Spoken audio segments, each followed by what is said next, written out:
Hello সবাইকে, তিথিস ওয়ার্ল্ডে তোমাদের সবাইকে স্বাগত। আজকে হলো জন্মাষ্টমী, তাই সকাল থেকেই শুরু হয়ে গেছে বৃষ্টি। কারণ কৃষ্ণের জন্ম যেদিন হয়েছিল সেদিনও নাকি প্রচণ্ড বৃষ্টি হয়েছিল, তাই প্রতি বছর জন্মাষ্টমীর দিন অল্প হলেও বৃষ্টি হবে। তাই আজকে এরকম একটা ওয়েদার খুবই স্বাভাবিক। আর আজকে ঠাকুর ঘরে জানলা দিয়েও দেখতে পাচ্ছি যে পাশের মাঠেই কিন্তু পুজোর বাস পড়ে গেছে। আর জন্মাষ্টমী আসলে পরেই মনে হয় যেন এই তো পুজো চলেই এলো। আর সত্যিই তো তাই, পুজো তো আর হাতে গোনা কটা দিন। কিন্তু আমাদের কোনো গোপালের মূর্তি নেই, আমরা গোপালের ফটোকেই সাজিয়ে পুজো দিই। আর এখানে মা সকালবেলা তাই অল্প করে ফল আর মাখন দিয়ে গোপালকে পুজো দিয়েছে। এরপরে যে গোপালের পুজো হয় সেটা তো সন্ধ্যার দিকেই হবে, কারণ জন্মাষ্টমীর পুজোটা একটু রাতের দিকেই ভালো লাগে। আমরা তো সন্ধ্যাবেলাতেই করব, কিন্তু অনেকেই কিন্তু রাত 12টার পরে জন্মাষ্টমীর পুজো করে। কারণ যেহেতু 12টার পরে কৃষ্ণের জন্ম হয়েছিল, তাই অনেকেই কিন্তু পুজো 12টার সময় করে।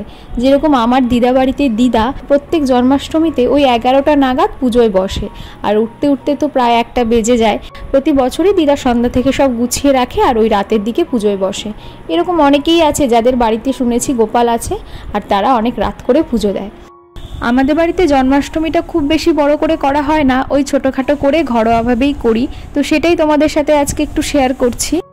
কিন্তু যাদের বাড়িতে গোপাল আছে তাদের বাড়িতে আজকে আলাদাই আনন্দ। সকাল থেকেই সবাই গোপালের সেবায় লেগে পড়ে। জন্মদিন বলে কথা, স্নান করিয়ে নতুন নতুন জামা পরায়, সুন্দর করে সাজায়।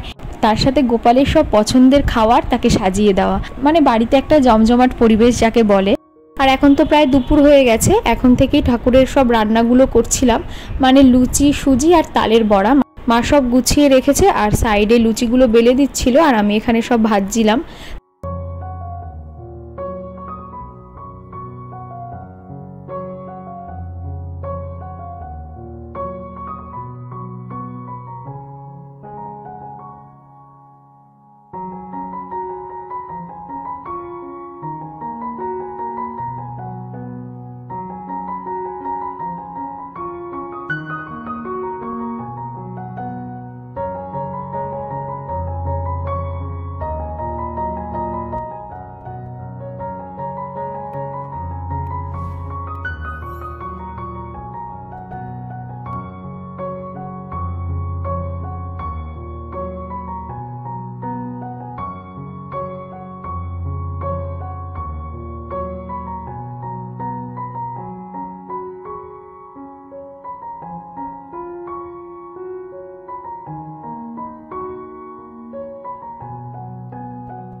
সন্ধ্যাবেলায় মা এবার পুজোয় বসবে, তো মাম্মাকে তার আগে একটু সাজিয়ে দিয়েছি। ও তো এসব কিছুই বোঝে না, কিন্তু এই যে সবাই আমরা রান্নাঘরে রান্না করছি, ঠাকুর ঘরটা সাজাচ্ছি, এই যে বেলুন দিয়ে সাজানো হয়েছে, এইসব দেখে ও ভীষণ আনন্দ পায়। সেই জন্য সারা ঘর জুড়ে শুধু ছুটোছুটি করছে, যেন কি একটা হচ্ছে বাড়িতে। মা যখন পুজো দিচ্ছে, দিদা পাশে বসে গান করছে বলে মাম্মা কিন্তু করতাল হাতে করতাল বাজাতে শুরু করেছে।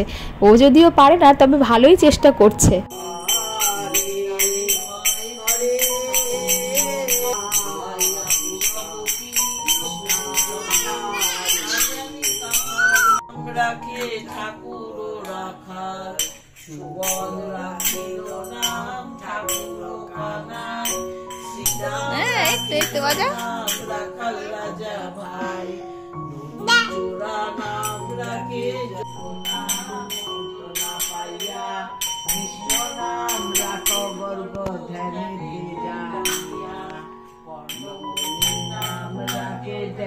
চক্র পানি বনমালী নাম রাখে বনের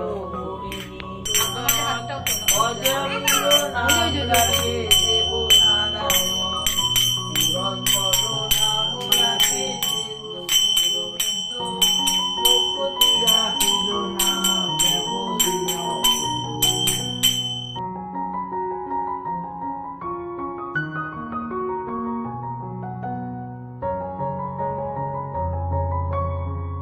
আজকে হচ্ছে পরের দিন সকালবেলা, আমাদের বাড়িতে তো ছোটোখাটো করেই পুজো হয় তোমরা দেখলে, কিন্তু আমার ননদের বাড়িতে বড় করে গোপাল পুজো হয়। তার আগে বলে রাখি, আমার কিন্তু অনেকগুলো ননদ। আমার থেকে বড় রয়েছে 4 জন, আমার থেকে ছোট রয়েছে 4 জন। তাছাড়াও আরও অনেক ননদ আছে, তবে সব থেকে যে বড় দিদি, সেই বড়দির বাড়িতে গোপাল পুজো খুব বড় করে দেওয়া হয়। মোটামুটি সব দিদিদের বাড়িতেই গোপাল আছে, সবাই বাড়িতে পুজো করে।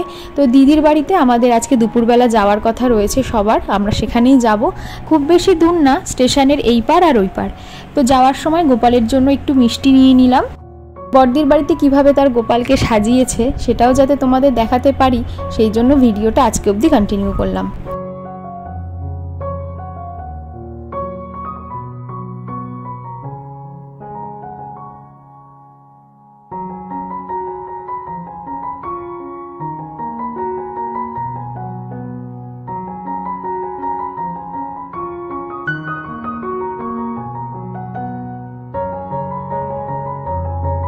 এই হলো বড়দির গোপাল, এত সুন্দরভাবে সাজিয়েছে যে চোখ ফেরানো যাচ্ছে না।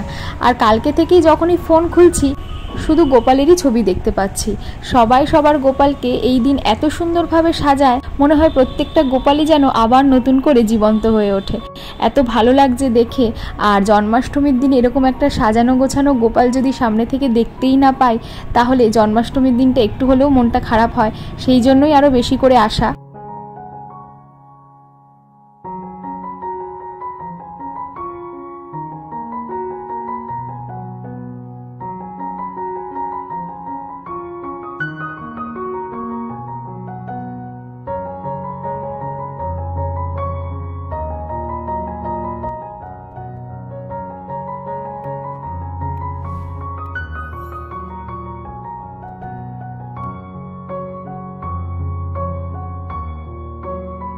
আমরা তো পৌঁছে গেছি, কিন্তু মাম্মা ওর খেলার সঙ্গীদেরকে পেয়ে খুব খুশি, চারিদিকে একদম ছুটোছুটি শুরু করে দিয়েছে। তো এই ফাঁকে আমরা আবার গিয়ে খাওয়া দাওয়াটা করে নিলাম, কারণ থেকেই বৃষ্টি আসছে, আবার বাড়িতেও ফিরতে হবে। সেই জন্য মাম্মাকে তো বাড়ির থেকেই খাইয়ে নিয়ে এসেছি। আর আমরা এখানে খেলাম কড়াইশুঁটির কচুরি, ছোলার ডাল, ফ্রাইড রাইস, আলুর দম, তার সাথে চাটনি, পাঁপড়, মিষ্টি। তো খেয়ে দিয়ে বাড়ির দিকে রওনা দিলাম। আর ভিডিওটাও এখানে শেষ করছি। খুব ছোট করেই তোমাদের সাথে শেয়ার করলাম এবছরে আমার জন্মাষ্টমীটা কিভাবে কাটলো মাম্মাকে নিয়ে। তোমাদের কেমন লাগলো অবশ্যই জানিও। ভালো লাগলে একটা লাইক করো, আর অবশ্যই আমার চ্যানেলটাকে সাবস্ক্রাইব করো। তাহলে চলো আজকের মতন টাটা, আবার পরের ভিডিওতে দেখা হবে। সবাই ভালো থেকো, সুস্থ থেকো। Thank you.